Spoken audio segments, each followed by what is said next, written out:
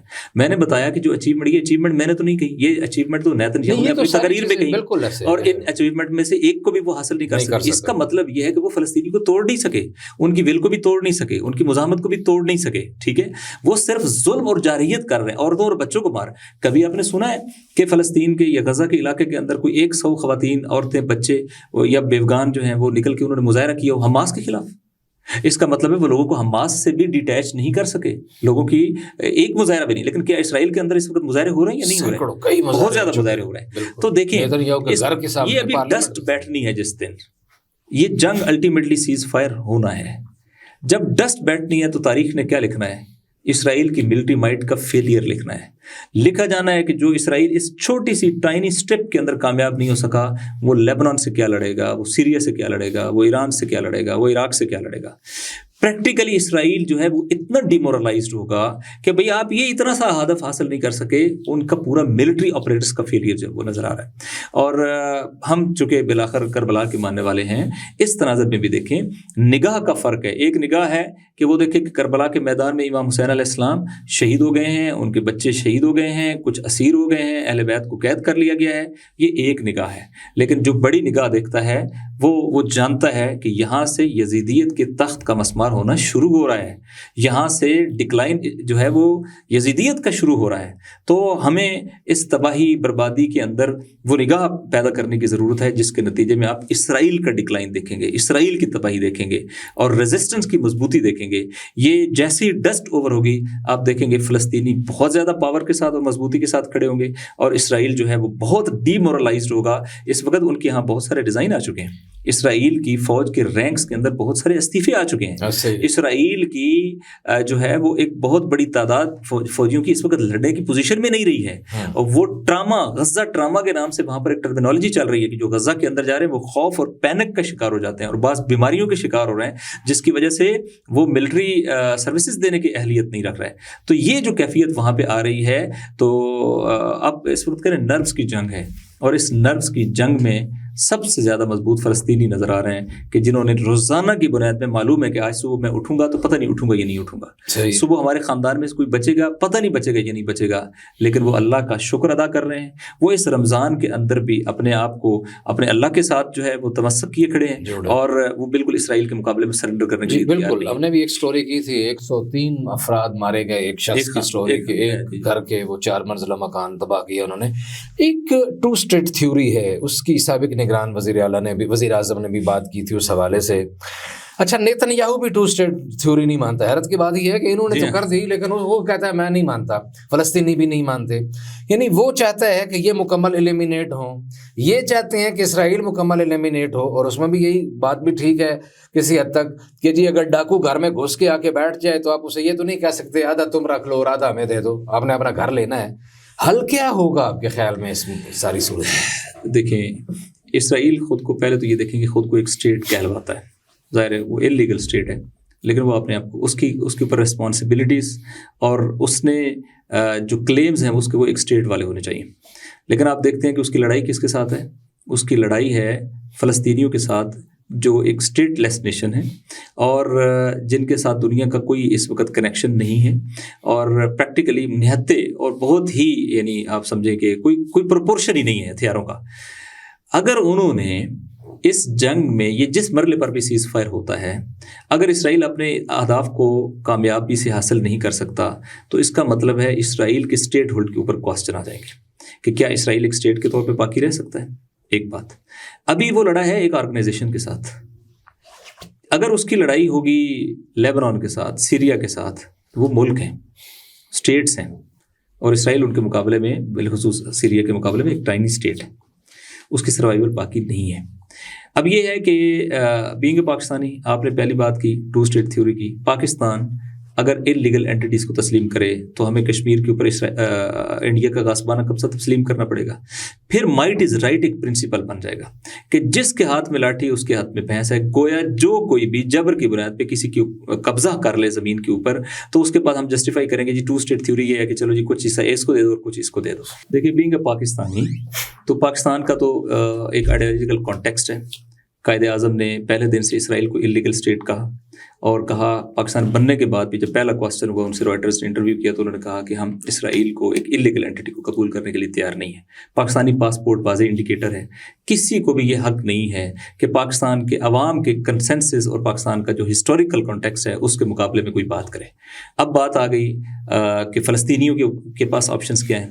تو میں نے بتایا کہ اسرائیل جو ہے وہ اس وقت اپنے ڈکلائن کی طرف جو ہے وہ بڑھ رہا ہے. وہ پولیٹیکل فیلئر ہے، اس کا ملٹری فیلئر ہے، اس کا سوشل فیلئر ہے، اس کا جو ہے وہ امیج جو ہے وہ اس کا سافٹ امیج جو ہے اس وقت دنیا کے اندر نہیں رہا، تو وہ بھی فیلئر کا شکار ہو گیا. اب یہ ہے کہ فلسطینیوں کا کیا کہنا ہے. فلسطینیوں کا یہ کہنا ہے، اور یہ بڑی ایک لیجٹمیٹ بات ہے، کہ اگر مائٹ از رائٹ کی بنیاد پہ ہم یہ تسلیم کر لیں کہ کبھی یہاں پہ اسرائیل نے آ کے قبضہ کیا تھا اور آپ کو اس نے اس کے اپنی میجورٹی لینڈس نکال دیا، اور اب 2 اسٹیٹ بن جائے، گویا آپ اس کے انلیگل آکوپیشن کو قبول کر لیں، منظور کر لیں، تو اس کا مطلب ہے دنیا آئندہ اس پرنسپل پہ گورن کرے گی کہ جس کے پاس بھی مائٹ از رائٹ، یعنی جس کے پاس لاٹھی اس کی بھینس، جو بھی پاور سے آپ کو آپ کے گھر سے نکال دے اور نکالنے کے بعد آپ کو سرونٹ کوارٹر دے دے اور کہے کہ یہ سرونٹ کوارٹر اب آپ کا اور یہ گھر میرا ہے، اور یوں 2 اسٹیٹ تھیوری بناتے ہیں، تو یہ پریکٹیکلی کوئی چلنے والا سلوشن نہیں ہے، جو کہ اس کی گراؤنڈز ہی نہیں ہے، اس کی جو ہے وہ اس کی ٹانگیں نہیں ہے کھڑے ہونے کے لیے. لہٰذا یہ وہ نہیں کر سکتا. ہاں، وے آؤٹ کیا نکلے گا؟ اگر کوئی ریفرینڈم کرانا ہے، فلسطینی اس کے لیے تیار ہے. فلسطینی کہتے ہیں صبر ہمارے فلسطینی کو رائٹ ٹو ریٹرن ہوم ہونا چاہیے، وہ ریفرینڈم کرا لیں. آج بھی ریفرینڈم میں ان کی اکثریت ہے. اس کے علاوہ اگر آپ کوئی پرنسپل بنانا چاہیں گے تو یہ غاصب کو کسی طور پر بھی یہ حق نہیں ملتا، کہ چونکہ اس کے غصب کو اور قبضے کو 50 سال ہو گئے ہیں یا 70 سال ہو گئے ہیں، لہٰذا آپ اس کو لیجٹمائز. تو جو قبضہ ہے وہ کبھی بھی غیر قانونی ہی رہتا ہے، وہ کبھی قانونی نہیں ہو سکتا ہے. ٹھیک ہے. باقی اگر ریزسٹنس نے طے کرنا ہے تو ریزسٹنس جو ہے وہ ایک ایسے مرحلے میں آ گئی ہے کہ وہ ریٹرن نہیں ہو سکتی ہے. اور یہ بات درست ہے، اس مرحلے پہ 2 اسٹیٹ تھیوری کی جو باتیں کی جا رہی ہیں، یہ بھی اگر پریکٹیکلی اسرائیل کو قبول اس لیے نہیں ہے کہ اس کے نتیجے میں اسرائیل کو ایک سامنے اسٹیٹ کے طور پہ فلسطین کو قبول کرنا پڑے گا، اس کو رائٹس دینے پڑیں گے، وہ پریزن اس کی ختم کرنی پڑے گی. تو اسے تو یہ مرحلہ بھی اپنے لیے ایک موت نظر آتا ہے. اس کا صرف ایک سروائیول ہے، اور وہ سروائیول ہے کہ تمام فلسطینی جو ہے وہ کینچووں اور جانوروں کی طرح زندگی گزر کریں، ان کے پاس کوئی ٹائٹل نہیں ہو اور کسی طرح کا ان کے ساتھ دنیا جو ہے وہ کھڑی نہیں ہو سکے. تب اسرائیل جو ہے وہ سمجھتا ہے کہ اپنے آپ کو بچا سکتا، بچا تب بھی نہیں سکتا. میں نے یہ ایریا دیکھا ہے. میں آپ کو بتاتا ہوں، ریزسٹنس اس وقت اپنی تاریخ کے مضبوط ترین بنیادوں کے اوپر کھڑی ہے، اور اسرائیل جو پہلے گریٹر اسرائیل کے خواب دیکھتا تھا، اب وہ اپنی باؤنڈریز کو ڈیفینڈ کرنے پر مجبور ہے، جو اس کے ڈکلائن کو انڈیکیٹ کرتے ہیں. اسرائیل اس حالت میں سروائیو نہیں کر سکتا ہے، اور یہی کورس آف دا ہسٹری یہ ڈیفائن کرے گا کہ فلسطین جو ہے وہ دوبارہ سے آزاد ہوگا، اور یہاں پر جو ہے وہ بہرحال ایک آپ سمجھیں کہ عوامی رائے سے ان کے لوگوں کی بنیادی حقوق جو ہے ان کو پروٹیکٹ کیا جائے گا. مجلس وحدت مسلمین کے مرکزی جنرل سیکرٹری جناب ڈاکٹر ناصر عباس شرائعی صاحب، آپ کا بہت شکریہ ہمارے لیے وقت نکالا. حاضرین، اگر ابھی تک آپ نے ہمارا چینل سبسکرائب نہیں کیا تو آپ سے التماس ہے کہ چینل سبسکرائب کر دیں، لائک کریں، کامنٹ کے ذریعے ہماری رہنمائی کریں. الرضا کو اجازت دیجیے. اللہ نگہبان.